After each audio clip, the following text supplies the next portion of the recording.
touch the blue circle. A few months ago, 9-year-old Anthony was struggling with reading. Put the blue circle between the yellow square and the white square. He's listening to acoustically enhanced speech. The very rapid acoustic changes have been made longer and louder.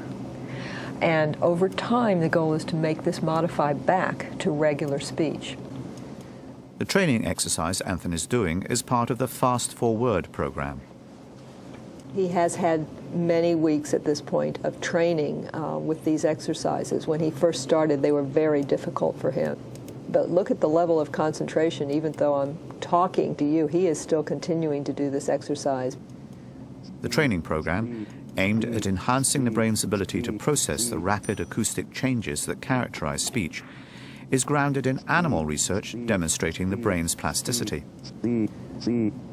The practical aspects of the work are very, very dependent on the research that went before, showing exactly what methodologies are most effective in driving neuroplastic change in the brain.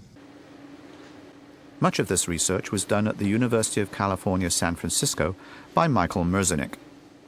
I was doing experiments in animal models, primarily in monkeys, that were directed towards understanding the way the brain changes as you learn. And we had the insight that the processing machinery of the brain, its time constants, the space constants that govern what was necessary for it to master a specific skill or ability, were actually changing, and those changes accounted for that mastery. So the notion that you're changing the machinery of the brain and its sort of operational characteristics in detail as you learn was immediately extended us into thinking about practical implications and extensions.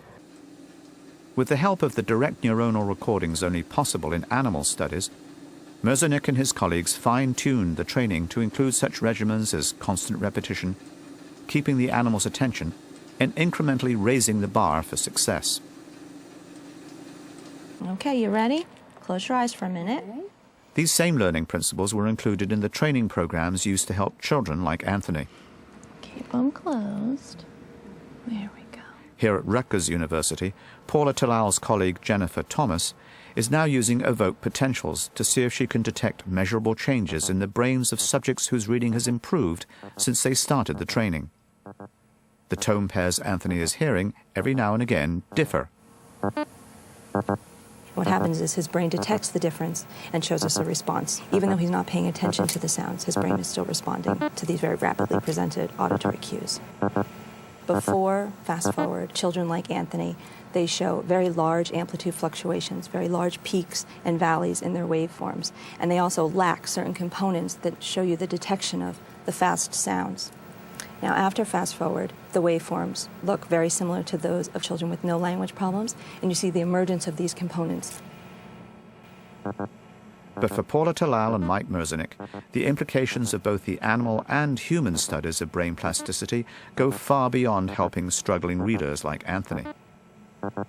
The way in which the brain handles information that changes over time, particularly quickly over time, is really critical for many, many aspects of understanding neural processing, from the single-cell level and spike timing dependent learning all the way up through the highest levels of understanding how the brain extracts sounds for speech, puts sounds together in particular temporal orders, and possibly all the way up to the level of grammar. And so language is a really good model for really studying the neurobiological basis of a higher cortical process. A message in all of this is that brain plasticity is a resource. We're given this great gift. We've inherited it. And it's rather foolish not to use it. And what neuroscience, this animal-based and human study-based neuroscience provides us is with an increasingly intelligent insight about how to use it for human benefit.